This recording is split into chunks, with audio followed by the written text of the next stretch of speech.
చెప్తున్న ఉదాహరణ, ఒక ప్రార్థన కూడం పెట్టుకుంటే ఎంత అవుతుందండి? ఒక సింపుల్గా ప్రార్థన కూడం పెట్టుకుంటే ఒక 10,000 రూపాయలు అవుతుంది. అదే హైందవులు ఒక హోమాన్ని చేస్తే కనీసం తక్కువ లేదంటే 25,000 రూపాయల పైన అవుతుంది.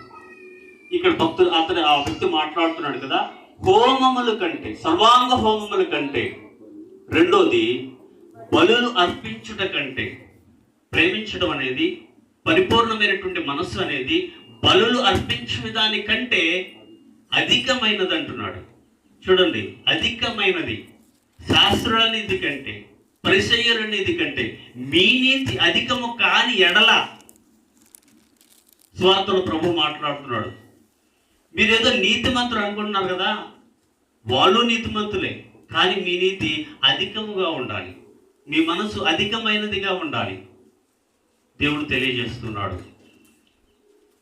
ఆయన చేసిన దానిలో మన వంతును మనం పోల్చుకుంటే మనము కనీసము ఆవగింజలో అర్ధభాగం కూడా మనం ప్రభువుకి ఏమీ చేసిన వారము కాము. ఆయన అంటున్నాడు సింపుల్గా, ఏమంటే ఇదిగో నేను మీ కొరకు నా ప్రాణాన్నే పెట్టాను, మీరు నీ పొరుగు వాని కొరకు నువ్వేం చేయగలవు అని ప్రభువు మాట్లాడుతున్నాడండి. మనము ఏదో కొంచెం చేసి నేను ఇంత గొప్ప చేశానని మనం ప్రభువులో అనుకుంటాం. అయితే దేవుడు అంటున్నాడు కదా, దీనిలో నువ్వు చేసిన దాన్ని చెప్పుకోవాల్సిన అవసరం లేదు. దేవుని యొక్క ఉద్దేశమును, పరిపూర్ణమైన అవగాహన మనం కలిగి ఉన్నప్పుడు మనకు అసలు అలాంటి మనసే రాదట.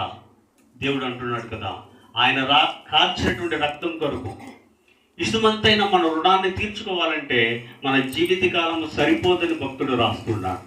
అందుకే దావీదు చిరకాలము నేను దేవుని సన్నిధిలో ఎల్లప్పుడూ ఉండదునని మాట్లాడుతున్నాడు. కారణం ఏంటంటే ప్రభువు మన కొరకు చేసినటువంటి ఆ త్యాగ ఫలానికి రుణాన్ని మనం తీర్చుకోవాలనుకుంటే మన జీవిత కాలం సరిపోదు.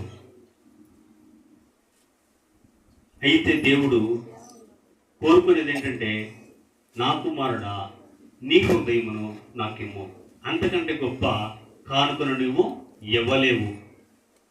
అంతకంటే గొప్ప కానుకను ఏమన్నా ఇవ్వగలవండి? ఆయన ఇచ్చినటువంటి ఆత్మ దీపాన్ని తిరిగి ఆయన చేతిలో పెట్టడమే ఆయన కోరుకుంటున్నటువంటి గొప్ప బలి, గొప్ప కానుక, గొప్ప ఉద్దేశము. కనుక మన హృదయాన్ని ఆయన చేతిలో పెడితే, అంటే మన తలంపులను, మన ఉద్దేశములను ఆయన దగ్గర పెట్టినప్పుడు ఆయన మనల్ని ఏ విధంగా నడిపించాలో ఆ విధంగా నడిపించడానికి ఆయన బద్ధుడై ఉన్నాడట. అయితే మనము ఆలోచనలు మనవి, తలంపులు మనవి, సమస్యలు మనవని మన మీద మనం పెట్టుకుంటున్నాం, భారాన్ని మోస్తున్నాం. అందుకే ప్రభు అన్నాడు, సమస్త భారమును మోయించిన జనులారా నా ఎదుగు రండి.